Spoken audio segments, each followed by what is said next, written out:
नमस्कार मित्रांनो, वटपौर्णिमा स्पेशल 2026 सावित्री सत्यवानाची संपूर्ण कथा. प्राचीन काळी मद्र देशात राजा अश्वपती नावाचे पराक्रमी राजा राज्य करत होते. त्यांना अनेक वर्ष संतती नव्हती. त्यांनी देवी सावित्रीची कठोर उपासना केली. देवीच्या कृपेने त्यांना एक सुंदर, तेजस्वी आणि गुणवान कन्या प्राप्त झाली. देवीच्या नावावरून तिचे नाव सावित्री ठेवण्यात आले. सावित्री मोठी झाल्यावर तिच्या विवाहाचा विचार सुरू झाला. अनेक राजकुमारांनी तिच्याशी विवाह करण्याची इच्छा व्यक्त केली, पण सावित्रीने स्वतःचा वर स्वतः निवडायचे ठरवले. एके दिवशी वनात भ्रमण करत असताना तिला सत्यवान नावाचा तरुण दिसला. सत्यवान अत्यंत सद्गुणी आणि सत्यप्रिय आणि पराक्रमी होता. तो वनात आपल्या अंध आई वडिलांची सेवा करत होता. सावित्रीने मनोमन त्यालाच आपले पती म्हणून स्वीकारले. जेव्हा सावित्रीने आपल्या वडिलांना सत्यवानाबद्दल सांगितले, तेव्हा तेथे आलेला देवर्षी नारद यांनी एक गंभीर भविष्यवाणी केली. नारद म्हणाले, सत्यवान सर्व गुणांनी श्रेष्ठ आहे, पण त्याचे आयुष्य फक्त 1 वर्ष शिल्लक आहे. हे ऐकून राजा अश्वपती चिंतेत पडले. त्यांनी सावित्रीला दुसरा वर निवडण्यास सांगितले, परंतु सावित्री ठामपणे म्हणाली, एकदा ज्याला पती मानले त्यालाच मी आयुष्यभर पती मानेन. आता तिचा निर्धार पाहून राजा अश्वपती यांनी सावित्रीचा विवाह सत्यवानाशी लावून दिला. आता दिवस लोटत गेले आणि सत्यवानाच्या मृत्यूचा दिवस जवळ आला. विवाहानंतर सावित्री आपल्या सासू सासऱ्यांची आणि सत्यवानाची मनापासून सेवा करू लागली. नारदांनी सांगितलेले 1 वर्ष पूर्ण होण्यास फक्त 3 दिवस बाकी होते. 3 दिवस बाकी असताना सावित्रीने कठोर उपासना सुरू केली. तो नियोजित दिवस उजडला.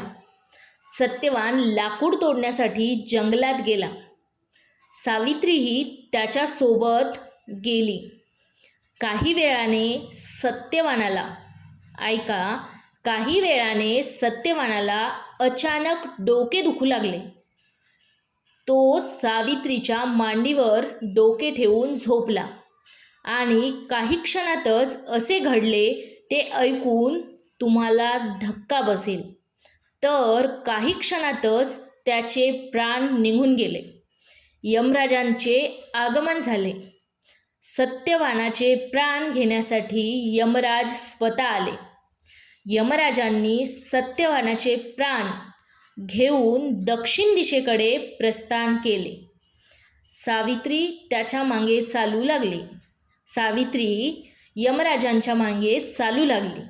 यमराज म्हणाले, सावित्री आता परत जा. मृत व्यक्तीबरोबर कोणी येत नाही. पण सावित्री धर्म, सत्य आणि पतिव्रतेचे महत्त्व सांगत त्यांच्यासोबत चालत राहिली. तिच्या ज्ञानाने आणि निष्ठेने यमराज प्रसन्न झाले. यमराज सावित्रीवर प्रसन्न झाले. यमराजांनी दिलेले वरदान. यमराज म्हणाले, सत्यवानाचे प्राण सोडून कोणतेही वरदान माग. आता पहिले वरदान. सावित्रीने यमराजांकडे पहिले वरदान मागितले. सावित्री म्हणाली, माझ्या अंध सासू सासऱ्यांना पुन्हा दृष्टी मिळो. यमराजांनी तथास्तु म्हटले आणि आशीर्वाद दिला. आता सावित्रीने यमराजांकडे दुसरे वरदान मागितले. दुसरे वरदान म्हणजे असे. सावित्री म्हणाली, माझ्या सासऱ्यांचे हरवलेले राज्य त्यांना परत मिळो. यमराजांनी तेही मान्य केले आणि तथास्तु म्हणाले. आता सावित्रीने यमराजांकडे तिसरे वरदान मागितले. आता तिसरे वरदान म्हणजे माझ्या वडिलांना 100 पुत्र प्राप्त होत. यमराजांनी तेही दिले आणि तथास्तु म्हणाले. आता सावित्रीने चौथे वरदान मागितले. आता हे वरदान सर्वात महत्त्वाचे आहे. नक्की ऐका आणि लक्षपूर्वक ऐका. सावित्री म्हणाली, मला आणि सत्यवानाला 100 पुत्र प्राप्त होत. सावित्री काय म्हणाली? मला आणि सत्यवानाला 100 पुत्र प्राप्त होत. यमराजांनी विचार न करता तथास्तु म्हटले.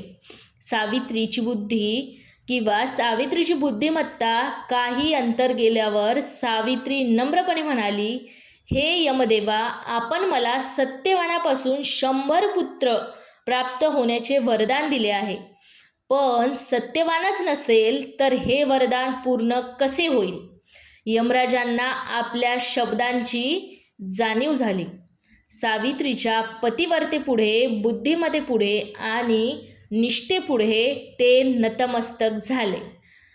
त्यानंतर यमराज सावित्रीला म्हणाले, हे सावित्री, आज तुझ्या प्रेमाने आणि धर्मनिष्ठेने मृत्यूवर विजय मिळवला आहे.